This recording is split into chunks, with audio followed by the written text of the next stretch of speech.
नमस्कार, मैं हूं नाजिया और आप देख रहे हैं कैपिटल टीवी। लेबनान के मनोनीत प्रधानमंत्री साद हरीरी ने 9 महीने के राजनीतिक गतिरोध के बाद राष्ट्रपति के साथ मतभेदों का हवाला देते हुए अपना पद छोड़ दिया है। वो संकटग्रस्त लेबनान में सरकार बनाने में असफल रहे, लेकिन पद छोड़ते वक्त उन्होंने एक बड़ी बात कही।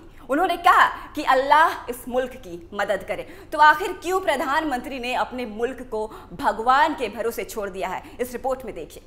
पूरी तरह आर्थिक संकट और अंतर्राष्ट्रीय मुद्रा कोष से भी कर्ज नहीं मिलने के बीच हरीरी का यूं पद छोड़ना संकटग्रस्त लेबनान के लिए और मुश्किलें बढ़ा सकता है। पद छोड़ने से पहले हरीरी ने कहा कि ये साफ है कि वो राष्ट्रपति माइकल इयोन के साथ कैबिनेट पदों को लेकर सहमत नहीं हो पाएंगे। पिछली सरकार ने अगस्त में बेरूत में हुए भीषण विस्फोट के बाद इस्तीफा दे दिया था।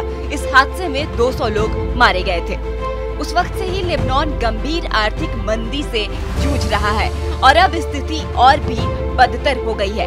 लेबनान की मुद्रा पूरी तरह से बिखर गई है और उसकी कीमत कौड़ी के भाव हो गई है, जिसके कारण महंगाई इस कदर बढ़ चुकी है कि लोग अपने लिए खाना तक मुश्किल से खरीद पा रहे हैं।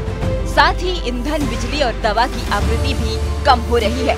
विश्व बैंक ने लेबनान की मौजूदा स्थिति के लिए लेबनान के राजनेताओं को जिम्मेदार ठहराया है और कहा कि वो ही आगे के रास्ते के लिए सहमत नहीं हुए, इसलिए देश की हालात आज ऐसी है। दूसरे देशों ने लेबनान को तब तक के लिए मदद देने से इनकार कर दिया है जब तक वहाँ कोई नई सरकार नहीं बन जाती जो सुधारों को लागू कर सके और भ्रष्टाचार से निपट सके। साद हरीरी को संसद के सदस्यों ने पिछले अक्टूबर में एक नई सरकार बनाने के लिए नामित किया था।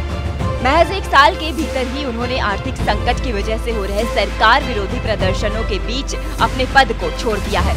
पश्चिमी समर्थक सुन्नी मुस्लिम राजनेता ने वादा किया था कि वो बहुत जल्दी ही टेक्नोक्रेट्स और गैर पक्षपात पूर्ण जानकारों की एक कैबिनेट बनाएंगे और वो सुधारों को लागू करेगी।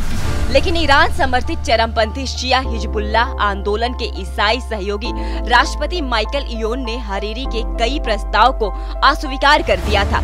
हरीरी ने राष्ट्रपति और उनके पार्टी पर नियुक्तियों को निर्धारित करके अपने सहयोगियों के लिए वीटो पावर हासिल करने का आरोप लगाया है। वहीं दूसरी ओर राष्ट्रपति की ओर से पार्टी हरीरी पर भी ये आरोप लग रहे हैं। हरीरी ने कहा, राष्ट्रपति के साथ मेरा तालमेल नहीं हो पा रहा था, इसलिए मैंने सरकार बनाने से खुद को अलग कर लिया है। आगे अल्लाह इस देश की मदद करेगा। आपको बता दें कि लेबनान की धार्मिक सत्ता साझेदारी प्रणाली के तहत प्रधानमंत्री एक सुन्नी, राष्ट्रपति एक ईसाई और संसद का अध्यक्ष एक शिया होना चाहिए। यूरोपीय संघ के विदेश नीति के प्रमुख जोसेफ बोरेल ने पिछले महीने लेबनान की यात्रा के दौरान कहा भी था कि राजनीतिक नेताओं के बीच लड़ाई की मुख्य वजह केंद्र में सत्ता संघर्ष और अविश्वास है। हालांकि अभी तक ये साफ नहीं है कि लेबनान के सबसे ताकतवर सुन्नी मुस्लिम नेताओं में से एक हरीरी की जगह कौन ले सकता है।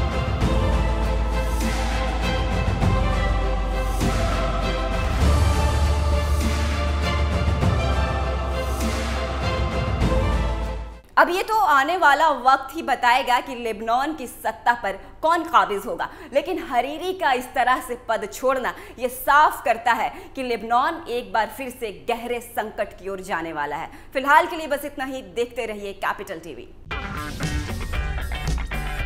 अगर आपको हमारा वीडियो पसंद आया हो तो इसे लाइक करें, हमारे चैनल को सब्सक्राइब करें और हाँ, बेल आइकन दबाना ना भूलें ताकि आप तक हमारे वीडियो की नोटिफिकेशन पहुंचती रहे।